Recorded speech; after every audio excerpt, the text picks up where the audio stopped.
U.S. economy shrinks for 2 quarters in a row. Its second quarter gross domestic product falls 0.9% as fears grow over economic pain following a series of interest rate hikes. Treasury Secretary Janet Yellen insists the U.S. is not in a recession. U.S. President Joe Biden and Chinese President Xi Jinping pulled over 2 hours of phone talks on Thursday amid tensions over their strategic rivalry. Taiwan is a strong flashpoint, with China warning the U.S. not to play with fire. Washington downplays the warning, saying the talks were direct and honest. President Yoon and his Indonesian counterpart Joko Widodo ink major deals on strengthening supply chains for key technologies, including electric batteries and vehicles.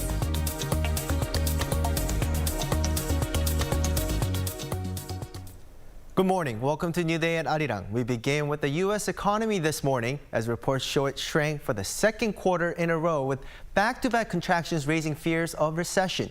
While the U.S. is seeing historic levels of inflation, consumer spending only increased 1% last quarter. However, U.S. Treasury Secretary Janet Yellen, while acknowledging that the activity was slowing economy-wise, she refused to say that a recession is underway. She says while a recession could still be a possibility, there are signs of strength in the job market and household finances. Our Ji-young starts us off. The United States economy shrank again for a second consecutive quarter, beating the drum of recession. The U.S. Commerce Department on Thursday reported the advanced estimate that the country's gross domestic product for the April to June period fell at an annualized rate of 0.9%. The contraction follows a 1.6% decline in the first 3 months of this year. Despite inflation running at rates unseen in 4 decades, consumer spending, which accounts for some 70% of economic activity in the U.S., increased 1% in the second quarter. But the figure was less than the 1.8% growth in the first quarter. Also, the biggest drag on the GDP was a fall in business inventories, which have driven a 2 percentage point cut in the headline figure. Back-to-back quarterly contractions fueled concerns that the United States could be entering a recession, or is signaling that one already had begun. U.S. Treasury Secretary Janet Yellen, during a news conference on Thursday, did not rule out a possible recession, but she refused to concede that a recession is underway. Most economists and most Americans have a similar definition of recession. Substantial job losses and mass layoffs, businesses shutting down, private sector activities slowing considerably, family budgets under immense strain, in sum, a broad-based weakening of our economy. That is not what we're seeing right now when you look at the economy. Job creation is continuing. Household finances remain strong. Consumers are spending and businesses are growing. Yellen also noted the administration's achievements during the last 18 months, but warned of several risks on the horizon. While our economy has been resilient in the face of numerous shocks over the past 2 years, I should also stress that there are numerous risks on the horizon, many of them global, that we remain highly attuned to. They include the outcome of the war in Ukraine, COVID lockdowns in China, and pandemic-related supply chain snarls. Ji-young, Arirang News. U.S. President Joe Biden and Chinese President Xi Jinping held marathon phone talks on Thursday, lasting for more than 2 hours. As widely expected, the two leaders largely focused on issues surrounding Taiwan.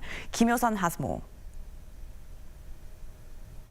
The leaders of Washington and Beijing held marathon phone talks on Thursday in what was their first direct conversation in 4 months amid escalating tensions over Taiwan. According to the White House, the call between President Joe Biden and his Chinese counterpart lasted for over 2 hours.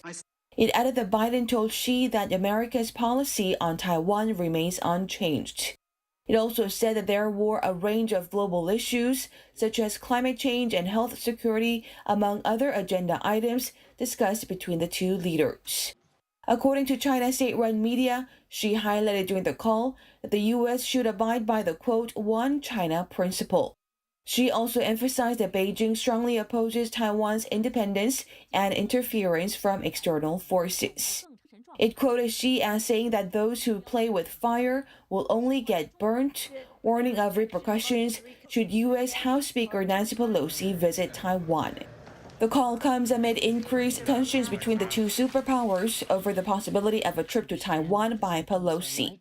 And while such a trip has not yet been made official, Pelosi reportedly has spoken to other members of Congress about joining her in the coming weeks for what would be the first visit in 25 years by a U.S. House Speaker to Taipei. Kim Hye-sun, Arirang News. The U.S. House of Representatives on Thursday passed a bill to allocate billions of dollars to ramp up America's semiconductor capacity. With massive investments in research and production facilities, the so-called CHIPS Act aims to boost the country's competitiveness in semiconductor technology amid its strategic rivalry with China. The bill, which passed in the Senate a day earlier, now heads to the White House for President Joe Biden to sign into law. The Chips and Science Act includes over $52 billion for American companies that manufacture computer chips, as well as billions more in tax credits to encourage investment in the chip-making industry. The presidents of South Korea and Indonesia held a bilateral summit earlier this Thursday where the two agreed to boost their bilateral cooperation on various areas, including in supply chain stabilization. Our editor-in-chief Moon Gun-young has this report. Indonesian President Joko Widodo arrived at Seoul's new presidential office Thursday afternoon, welcomed with a guard of honor, marking his first official visit since South Korean President Yoon took office in May. During their first face-to-face, the presidents of South Korea and Indonesia saw eye to eye on the importance of expanding cooperation beyond the traditional realms. 경제가 안보고 안보가 경제인 시대에 공급망 안정화 같은 양국 간 경제 안보 협력이 매우 중요합니다. That's stabilizing supply chains for key minerals, Indonesia's rich nickel reserves, and establishing a strategic partnership on high-tech industries, such as one on electric vehicle batteries. Altogether, Yoon and Jokowi, as is widely known, agreed on boosting bilateral cooperation in supply chains, economic security, infrastructure, and defense. 오늘 저는 조코위 대통령과 변화하는 국제 정세에 맞춰 양국 간 전략적 차원의 협력을 더욱 강화하기로 하였습니다. Yoon said the two also shared concern about North Korea's nuclear missile threats, agreed to support a concerted international response to the North weapons program, and reaffirmed their commitment to the KF-21 fighter jet development program. Widodo welcomed South Korea's investments in electric vehicle battery and facilitating Indonesia's $32 billion project to relocate its capital from Jakarta to Nusantara on Borneo Island. I thank South Korea for supporting Indonesia's G20 presidency this year, and I look forward to welcoming President Yoon in Bali come November. A member of the G20, Indonesia's economic output accounts for more than a third of the total GDP of the entire ASEAN, and its 270 million strong population, over 40% of that of the Union. For South Korea and the Yoon administration, this first face-to-face between the two leaders isn't just about bolstering ties with that one country. It signals the start of a full-fledged diplomacy with the ASEAN. And with ASEAN being one of the key pillars of its to-be-unveiled Indo-Pacific strategy, officials here at the top office say this first engagement with Indonesia is significant in many ways. Moon Gun-young, Arirang News. A launching ceremony was held for a new South Korean naval destroyer. During the event held in Ulsan, President Yoon Suk-yeol thanked the people involved for their hard work and vowed to strengthen the country's maritime capabilities. Yoon Jung-min takes us to the scene. Becoming a new maritime power and tapping the defense sector as a new growth engine. Those were the two key messages from President Yoon on Thursday as he delivered remarks celebrating the launch of ROKS Chongjo the Great at Hyundai Heavy Industries shipyard in Ulsan. 바다에서 우리 스스로를 지키는 해양 강국의 역량을 갖춰야만 경제 강국이 될 수 있습니다. 국민들께서 바다에서 안전하게 경제 활동을 펼칠 수 있도록 강력한 해양 안보를 구축할 것입니다. The South Korean commander-in-chief expressed confidence in his navy and sailors for defending the waters and a de facto maritime border between the two Koreas. 저는 국군 통수권자로서 우리의 바다를 지켜내고 NLL을 사수한 해군 장병 여러분들을 무한히 신뢰합니다. 임전무태의 정신으로 우리의 바다를 든든하게 지켜주시기를 바랍니다. He also pledged to nurture the Korean defense sector as a national strategic industry for economic growth, citing that South Korea has recaptured the #1 spot in winning global shipbuilding contracts in the first half of this year. First Lady Kim Gon-hee cut the tethers of the vessel with a small axe, which has symbolic meaning of cutting an umbilical cord of a newborn baby. ROKS Chongjo the Great, named after the Joseon Dynasty monarch King Chongjo, is a national strategic asset and a core axis of the Korea air and missile defense system against North Korea's missile and nuclear programs. It's South Korea's first 8,200-ton Aegis destroyer built entirely with homegrown technology. The destroyer will be delivered to the Korean Navy in 2024 for actual use after a trial voyage period. Yoon Jung-min, Arirang News.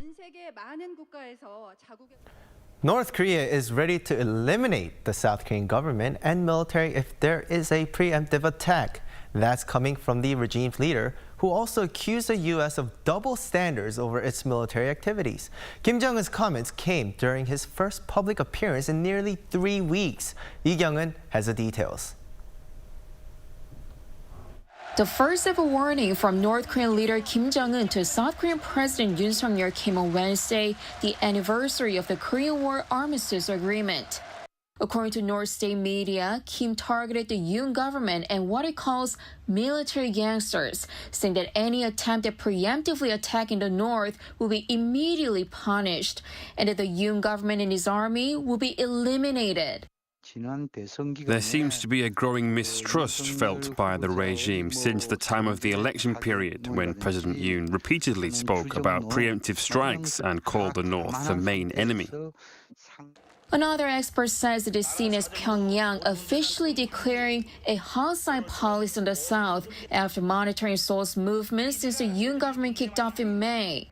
But many come to agree that the warning is being raised to a very high level, especially considering that the leader called President Yoon by his name in a rather disrespectful manner compared to the past when he used to call South Korean president ruler or by other titles. The presidential office expressed deep regret over the speech. The presidential office expresses deep regret over the threatening remarks made to our government while also calling the president by his name. The spokesperson added that Seoul is maintaining its defense posture and will protect its people through a strong alliance with the U.S. But that very alliance is also what Kim Jong-un denounced during the speech. While South Korea and the U.S. joined drills except for late August, Kim accused Washington of double standards over its military activities. The leader added that he is ready to fight the U.S., citing nuclear deterrence. Observers largely see Kim Jong-un's latest speech as something that will fuel tensions between the two Koreas, as the North is preparing for its first nuclear test since 2017. Young-un, Arirang News.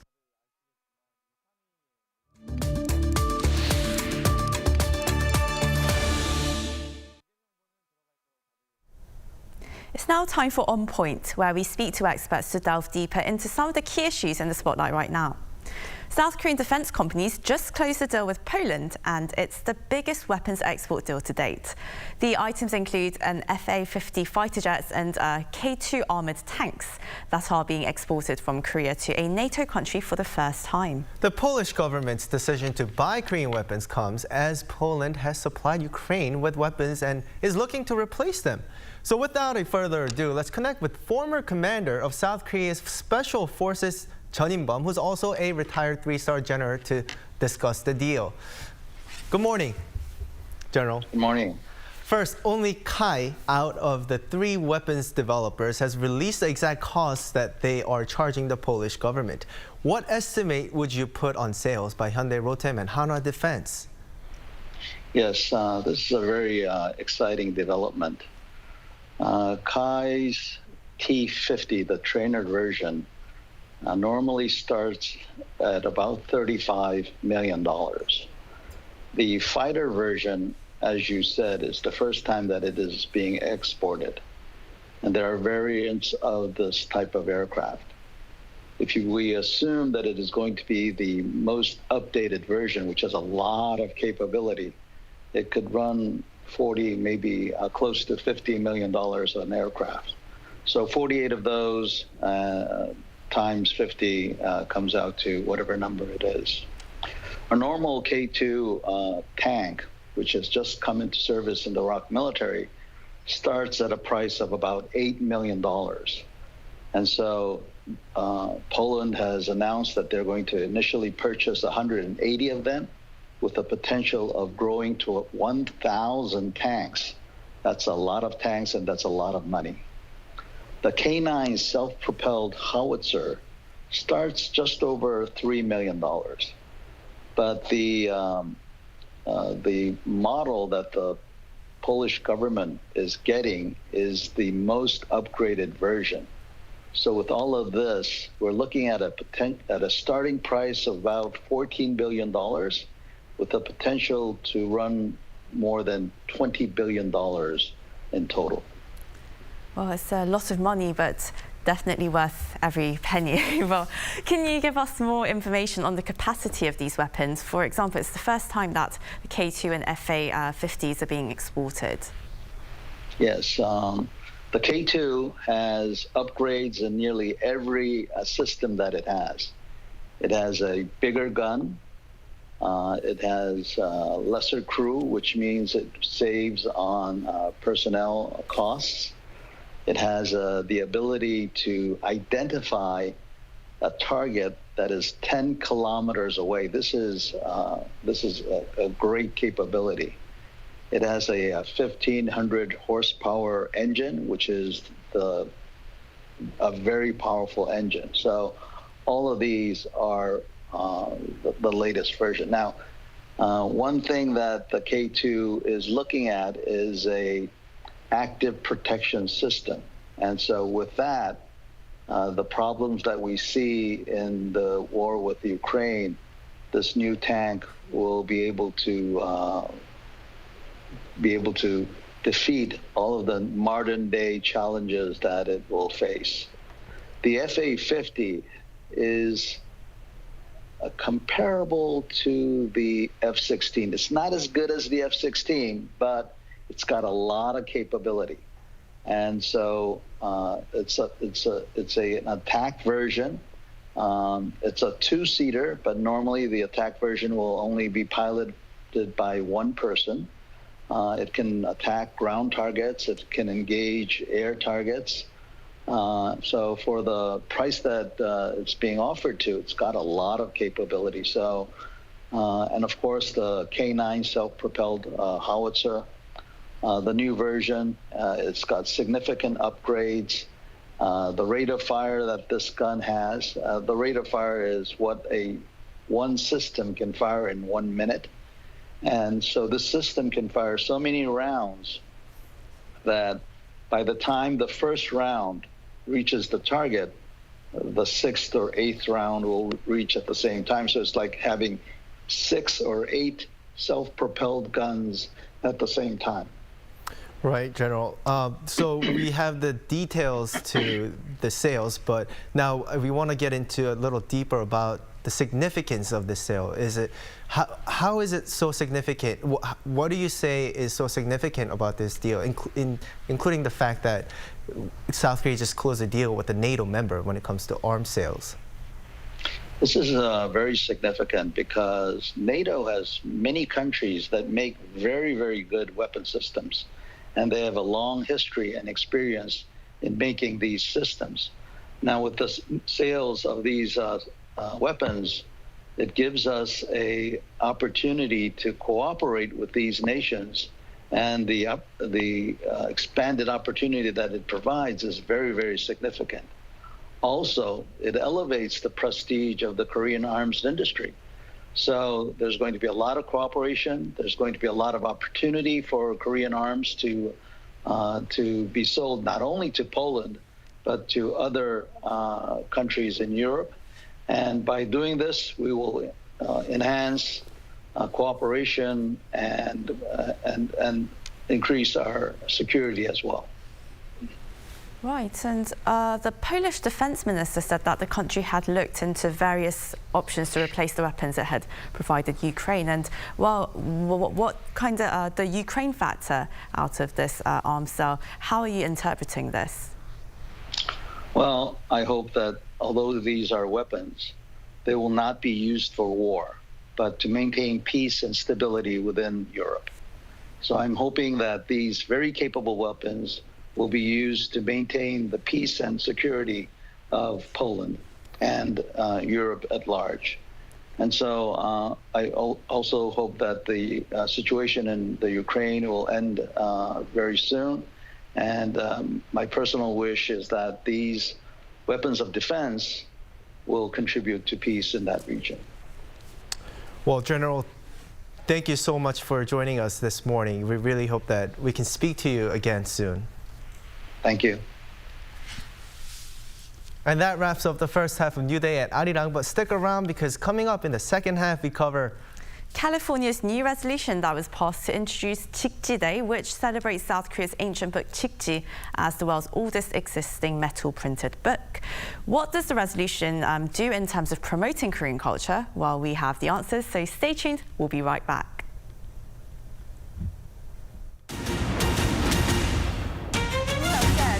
Share South Korea's experience in tackling COVID-19 and introduce a Korean New Day. A Korean survivor of Japan's wartime slavery met with extraordinary climate crisis and pledged to work with the EU to tackle the challenge. The objective of its North Korea policy is protesters gathering across the country to peacefully demand an end to hate and violence. Arirang, what matters?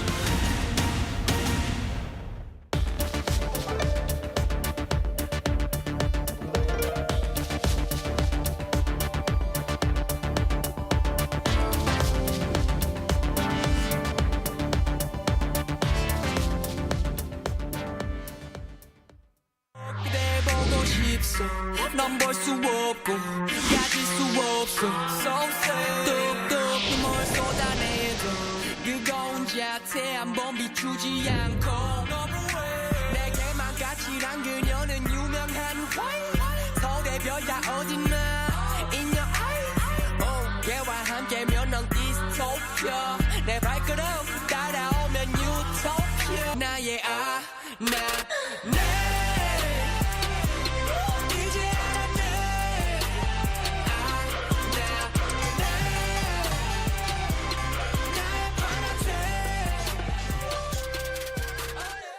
I feel so good right now.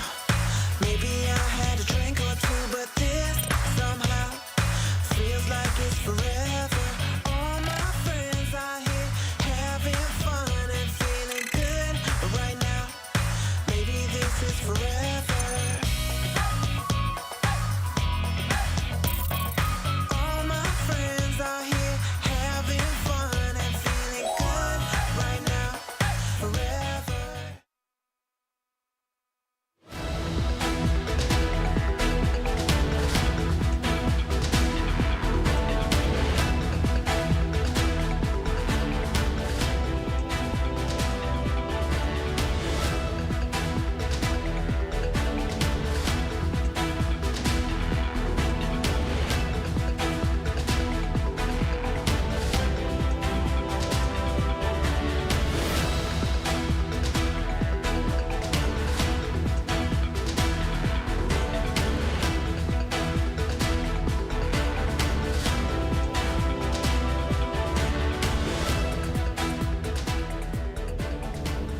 Welcome back to New Day at Arirang. South Korea reported 83,140 new COVID-19 cases as of 9 p.m. on Thursday.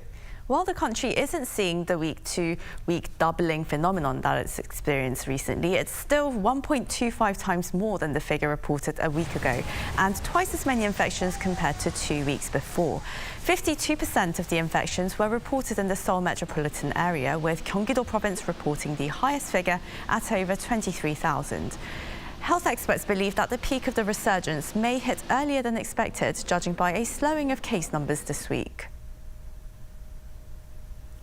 Samsung Electronics recorded its highest ever Q2 sales with solid revenue from semiconductors and displays. Chip makers are likely going to make some adjustments though, as demand is expected to decline. Here's Shin Ha-young with a breakdown of the digits. South Korean tech giant Samsung Electronics posted a strong performance in the second quarter, recording its highest ever sales for Q2 despite geopolitical issues and inflation around the world. The company on Thursday reported sales of around 77 trillion Korean won, at the current rate roughly $59 billion, up about 21% compared to the same quarter last year. That marks the second highest sales for any quarter on record. Operating profit for the same period jumped more than 12% on year to just under 15 trillion won, which is about $10.8 billion. According to one analyst, the increase was mainly due to greater demand for semiconductor and OLED displays. However, despite the new record set for Q2, sales were down from the quarter before. This was apparently on a decline in sales of smartphones and TVs. Sales of smartphones dropped sharply from the first quarter due to inflation and China's lockdowns. TV sales were down in line with an overall decline in the TV market, while rising raw material prices hurt the profitability of home appliances. South Korea's semiconductor industry has remained strong overall in the global market. According to the presidential office, South Korea ranked second in the global market last year with a share of 20%. Exports of semiconductors hit $128 billion last year, taking up the largest proportion of the total exports at 20%. To support the chip industry, the government recently announced plans to encourage chip-related companies to invest by giving them tax benefits. It also promised to help the industry in terms of training and R&D. In the meantime, an expert says chip makers are likely going to make some adjustments, with demand expected to decline for the rest of this year. Because of geopolitical issues and global inflation, chip makers will likely adjust their investment. When there is an economic downturn, chip firms tend to adjust their production based on demand and boost their technological capabilities instead to secure cost competitiveness. He added that due to external factors, companies including Samsung could take a conservative approach until the first half of next year. Shin Ha-young, Arirang News.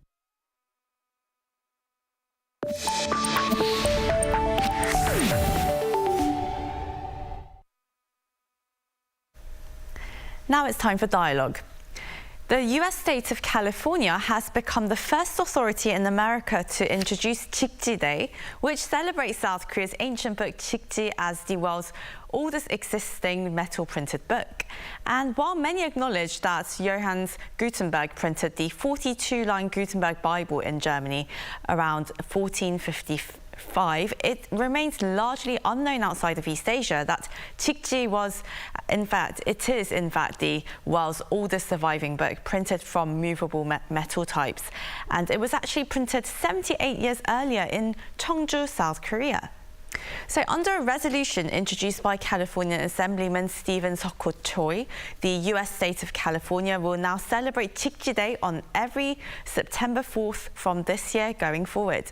We discussed the significance of Korea's printing invention and what it means to us in the modern day with the very person behind the designation of Jikji Day.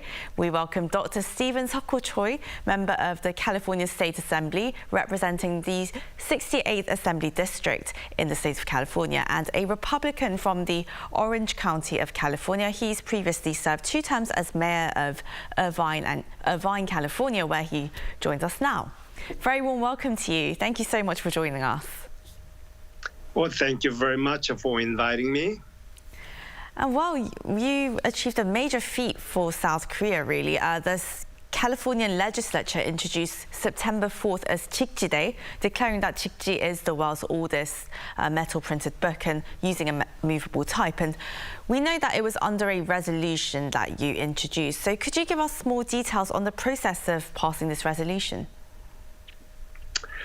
Oh, yes. As a first generation immigrant to America from Korea, I have been very active introducing many different kinds of resolutions to the state legislature here in California. This year, brand new two significant resolutions I have introduced. One of them was HR 105 for Jikji Day, declaring September 4th of this year as a Jikji Day, and onward forward every year. September 4th will be a Jikji Day in Korea. And the motivation of that Jikji Day introduction was prompted by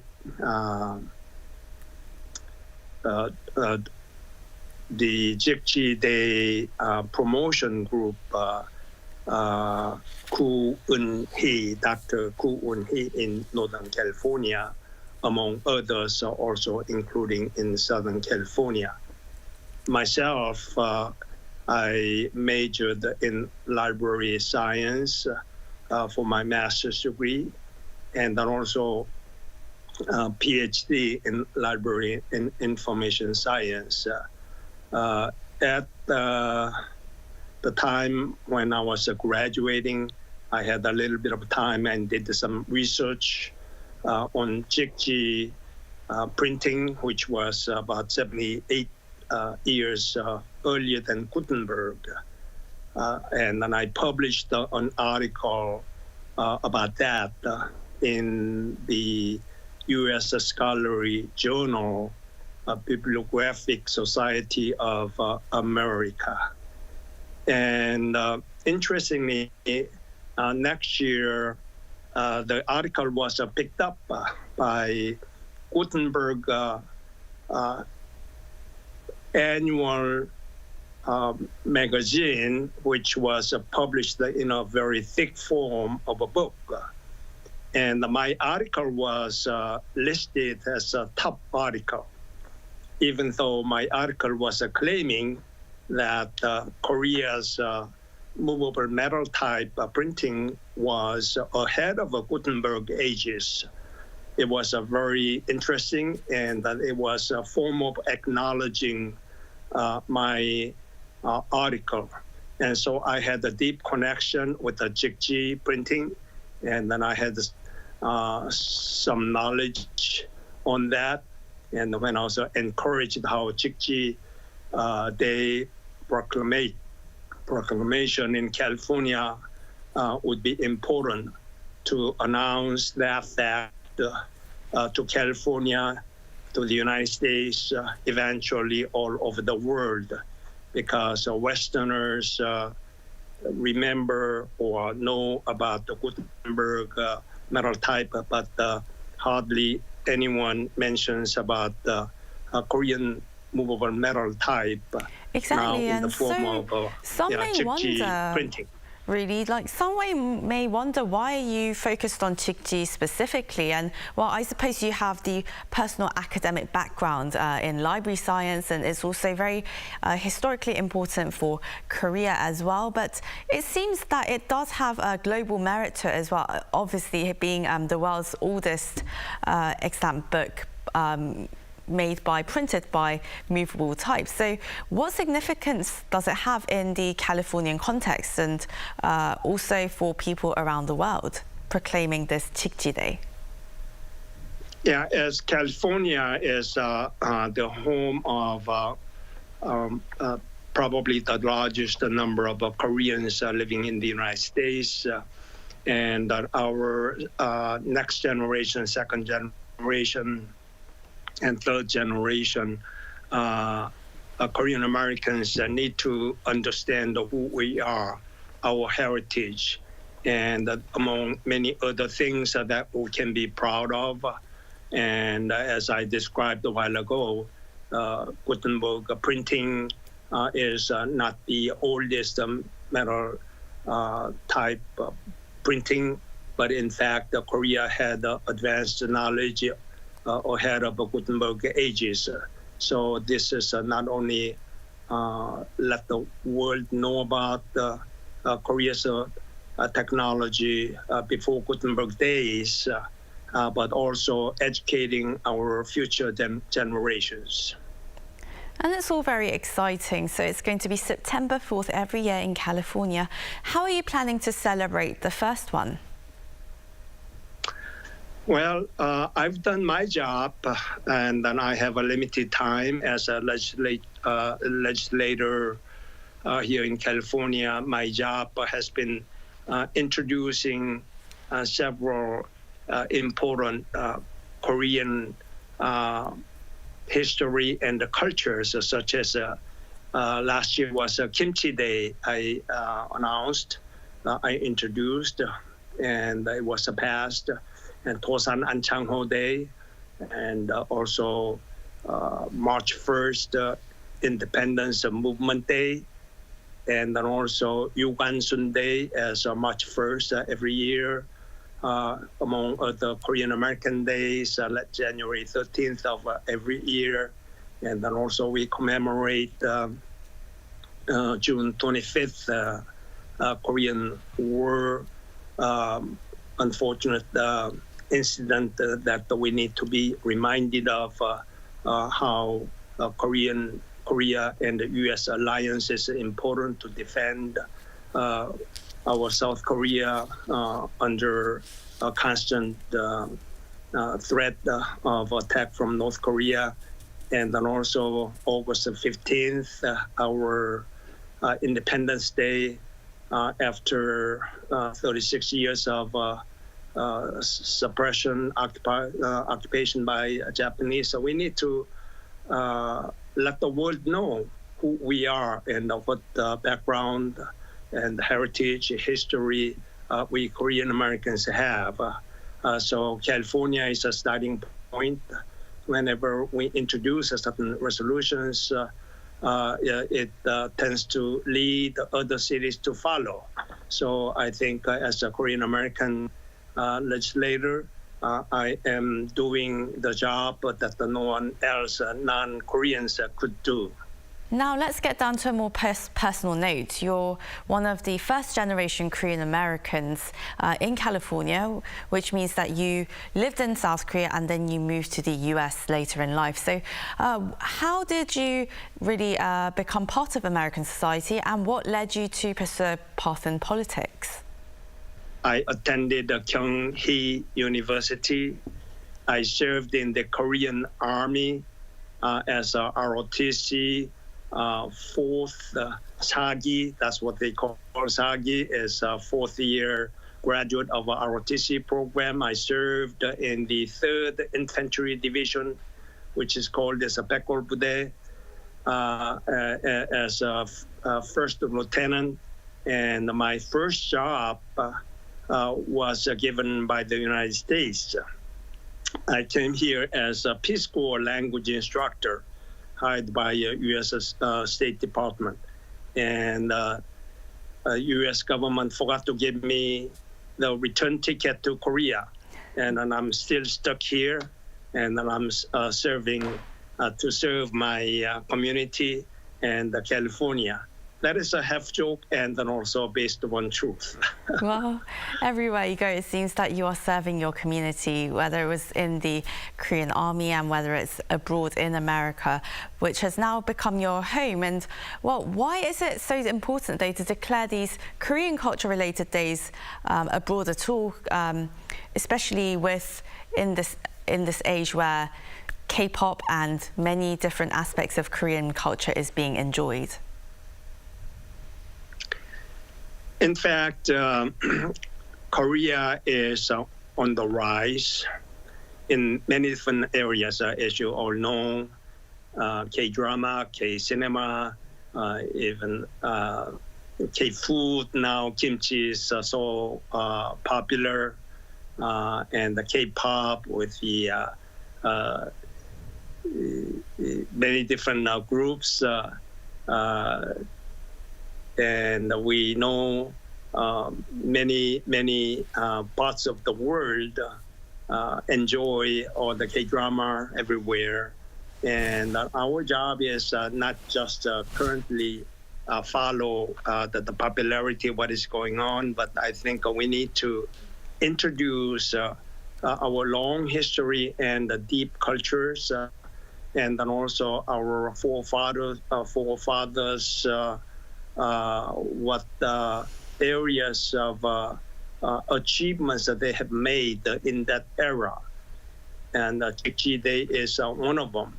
In that 1400s, even Gutenberg Bible was printed, Jikji printing was made, and we know it is very under known by the people of the world, not only in the United States. So that's why it is a beginning of that effort for me to introduce Korean history, and which is very significant to the development of civilization and the spreading the knowledge. And well, of course, now we have to ask, well, recently in the US, there's been a growing number of hate crimes being committed against Asians in America, and we've seen increased efforts to tackle this violent phenomenon. Well, how do you think this issue needs to be dealt with, and what are you hoping to see? Yeah, it is very unfortunate that we are currently experiencing Asian hate crimes in the United States. Here in California, that we also see many different incidences occurring in big cities and even small cities in Los Angeles, San Francisco areas, among other cities. As a part of my effort, I introduced AB 2027, which was meant to enhance sentencing by the judges once the incident attack, physical attack, or verbal attack, or any of the forms have been identified as racial hate crime. However, unfortunately, in the Assembly Committee on Public Safety, they did not vote where majority members, committee members are Democrats. Since I'm a Republican, and we had only 2 votes in there, and we did not have enough votes. It died at the committee level, and then I intend to continue to fight as much as possible. We can enact the law that we can punish those aggressors, perpetrators, based upon the hate crime. And then I hope that we can eliminate this COVID-19 soon, and hopefully that kind of a hate crime will be eliminated in a short period of time. That I hope. I'm looking ahead that as we have developed the vaccines, so hopefully this COVID-19 will disappear and the hate crime will stop too. So from fighting anti-Asian hate crimes to promoting Korea's cultural heritage, you're really pushing for social integration in American society. Well, this is where we're going to have to leave the interview today. I'm afraid that was Stephen Choi, member of the California State Assembly, representing the 68th Assembly District. Thank you so much for your time today. Thank you very much for the opportunity to speak with you and talk about my activities as a first-generation Korean American in California. Thank you, Dr. Choi. Bye.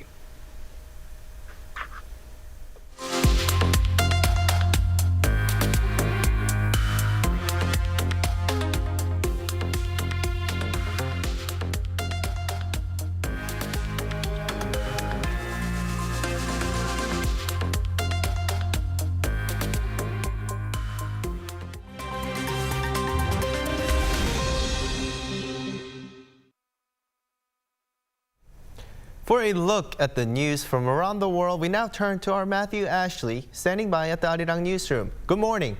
Good morning to you guys. Hi, Matt. Let's start in the U.S., where there's been flooding in the state of Kentucky.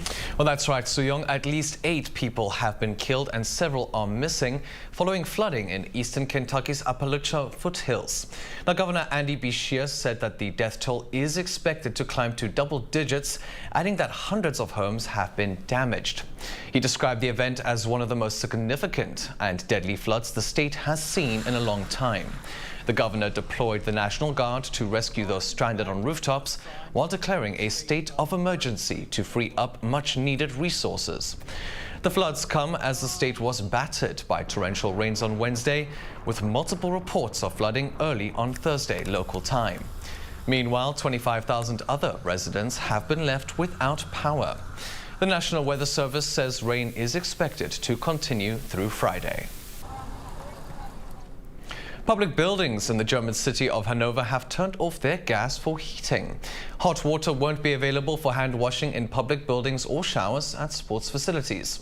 This comes as Hanover tries to conserve gas to reach the 15% gas reduction target set by the EU in an effort to reduce reliance on Russian gas supplies.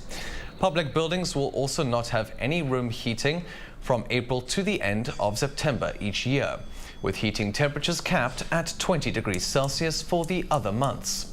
Additional energy-saving measures include Berlin switching off spotlights on public monuments and turning off fountains in the capital. Germans have been told to expect further gas reduction measures and increased spending on energy bills. Protesters in Lebanon stormed bakeries and pastry shops amid the country's deepening food crisis. Patience ran out on Wednesday as people vented their frustrations over hours-long queues in the scorching heat for state-subsidized bread. The protests and fights among queuing residents forced soldiers to intervene. The food crisis has been made worse by the war in Ukraine, where Lebanon gets much of its grain from. There have also been reports of flour being stolen to be sold in Syria. Meanwhile, Lebanon's economy minister says a shipment of 49,000 metric tons of wheat is expected to arrive by the end of the week. And finally, a dinosaur skeleton has been sold for $6.1 million, marking the third such sale of its kind. The 2.8 meters tall and 6.7 meters long ancient skeleton of a 77-million-year-old Gorgosaurus was sold by Sotheby's on Thursday to an unknown private buyer. Scientists, however, have voiced concern over the sale of the 79-piece fossil into private ownership, as it limits the number of specimens available for research and study. While some argue that there have been only a few sales of this kind, scientists are concerned that any sale could lead to a potential loss of valuable information. The prehistoric creature's remains were unearthed in 2018 in the U.S. state of Montana.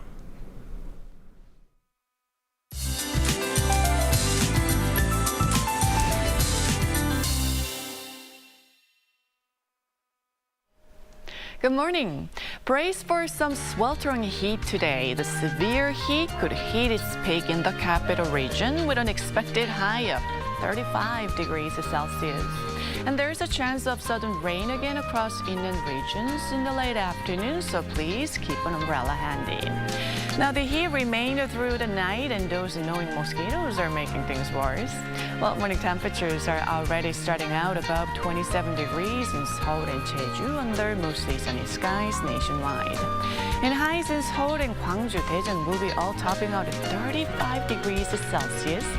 Blazing sunshine continues to beam down nationwide, so plants and pets will need special care too today. Meanwhile, the fifth typhoon of the season, Tropical Storm Songda, is moving northwest from waters east of the Philippines. For now, it's expected to pass near waters south of Jeju this weekend before continuing traveling toward Shanghai, China. It could bring heavy rain and strong winds to Jeju and southern parts of the country from tomorrow, so please stay informed of the latest weather updates. With that, here's a look at the weather conditions around the globe.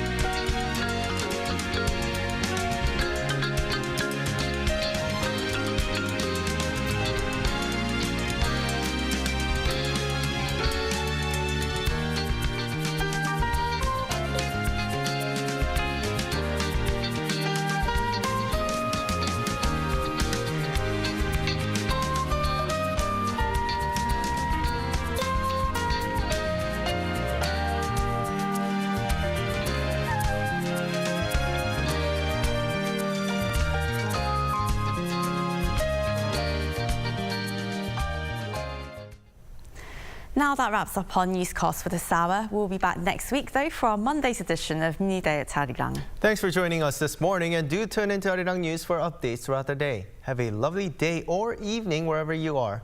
Take care.